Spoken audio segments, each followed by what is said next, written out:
this is where he starts. He starts his essay on human understanding with this: an inquiry into the understanding is pleasant and useful, since it is understanding that sets man above the rest of sensory beings, conscious beings, and gives him all the advantage and dominion that he has over them. It's certainly a subject, even for its nobleness, worth our labor to inquire into. Now, what is it that distinguishes humankind? You see? Well, you say rationality. The Greeks were saying that. Yes. So is the Enlightenment, continuing that. But notice what else he says. It's this which gives him dominion over the rest of nature. There's that Puritan Reformed emphasis on a creation mandate that we saw in Bacon and again in Hobbes, you see. Towards the end of that paragraph, he refers to all the light we can let in upon our own minds. The light, interesting figure of speech again, the light of reason. And on 165, the top of the page, when he's talking about method, he talks about searching for the bounds between opinion and knowledge. Between opinion and knowledge. Now, that's an old Platonic distinction that he reshapes and introduces into the Enlightenment.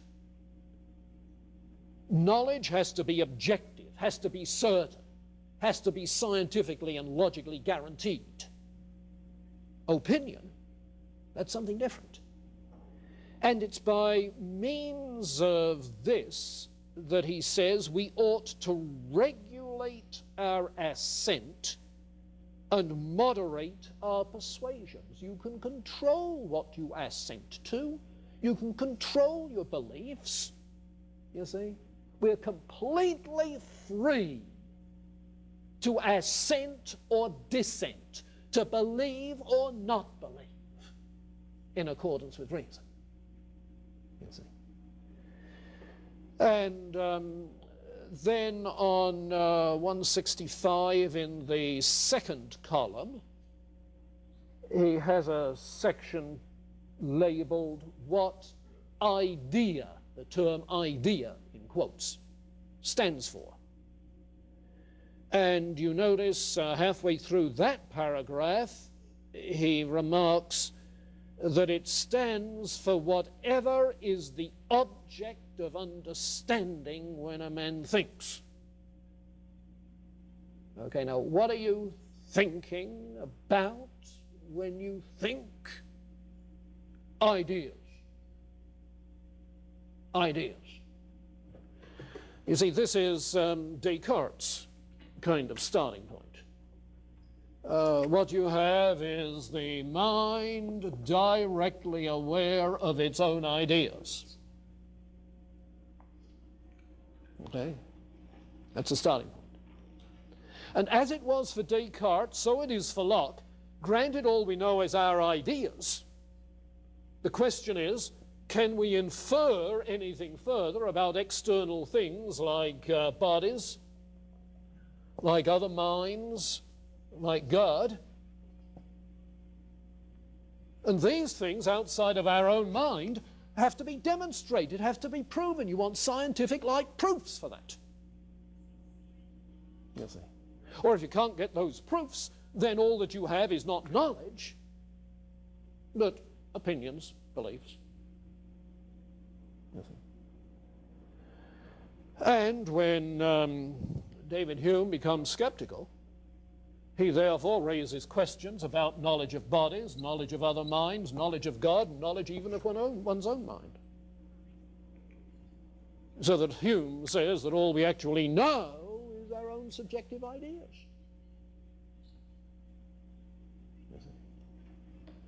Oh, he believes we have bodies. He's inclined to believe there's a God. It's as far as he takes it. So Locke, yes, at the beginning of this whole movement. Then one other preliminary observation on 166 in the first column. He is arguing that we have no innate knowledge. We have no innate knowledge, as Plato would thought. Everything we have comes through our senses. Everything we know comes through our senses, formulating sensory ideas, leading to ideas of our own reflections, leading to more complex ideas that we join together to form propositions and develop knowledge. But all of it comes from sense experience. Now, one of his reasons for insisting on that, rather than innate knowledge, is in effect that it would be an affront to God, who gave us our senses, to suppose that we cannot rely on them to tell us the way things are. So just as Descartes appealed to the Creator who had given us the mind so that we could trust the mind, Locke appeals to the God who gave us our senses so we can trust our senses.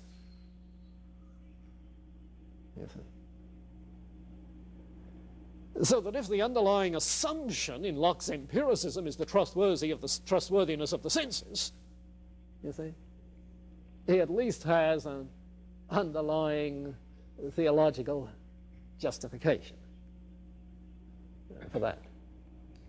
Well, that's purely introductory.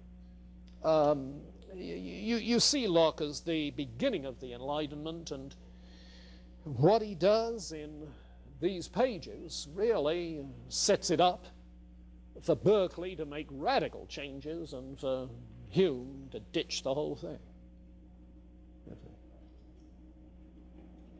Now, let me pause there for comment.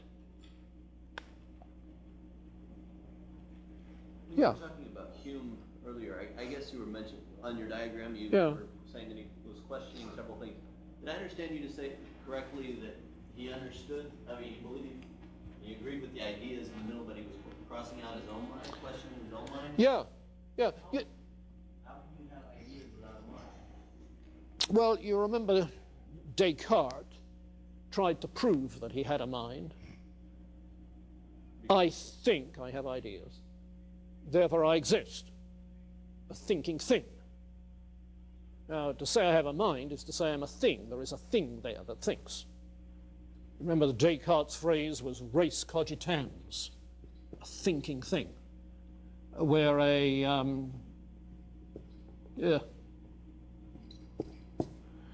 where race means a substantive entity, not physical, but an entity. Now, it's that entitative status, the notion of a mind substance, of a soul substance, that's in question. Descartes thought he proved it. Locke agrees with Descartes. He thinks if you think, you must be a thinking thing. But Hume says, why? Why? All I know is that all I know is a bundle of perceptions, an array of ideas, interrelated, that I'm conscious of. So all I know about the mind, if you want to be an empiricist, is that I'm a bundle of perceptions. And you say, but something must have that bundle of perceptions. Well, you're going to dogmatize and say what it is. You're simply going to confess you don't know. Says Hume, I don't know. The alternatives, as he sees them, are dogmatism versus skepticism. The skeptic doesn't deny there is such. He says, I don't know, and I don't know how to find out. You see? So, this is up for grabs in Hume, along with other minds, along with bodies, and God. In other words, Hume is a skeptic about any metaphysical belief, or any metaphysical knowledge, I should say. Yeah. And Locke sets him up for him. Okay, let's take a stab at his theory of ideas, shall we? A stab at his theory of ideas. The first thing that he does... No, let me back up there. Notice the distinction between ideas and knowledge. Why is that? Well, he makes the point that knowledge consists in the addition or subtraction of ideas. So that if I say, for instance, all humans are mortal, okay, what I'm doing is making a judgment, affirming a proposition, and all knowledge consists of propositions and judgments that have subject-predicate form. Now, the subject and the predicate are different ideas. So you have idea 1 and idea 2.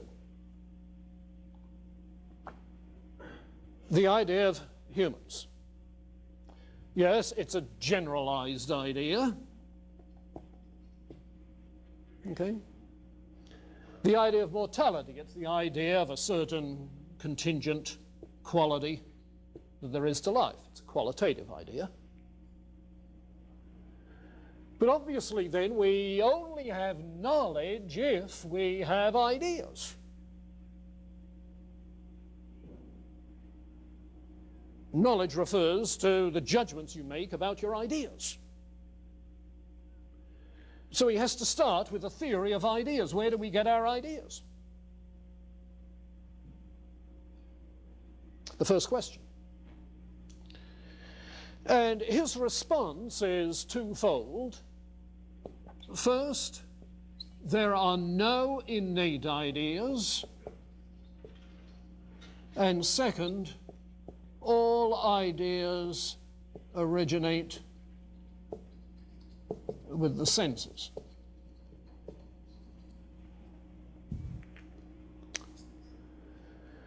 Now, he has a lengthy section, and we've got a goodly part of it in the anthology, in which he argues against innate ideas. That theory about innate ideas, you remember from Plato, and in another form of it in Descartes, his emphasis on clear and distinct ideas that are intuitive, natural to us. It's not altogether clear which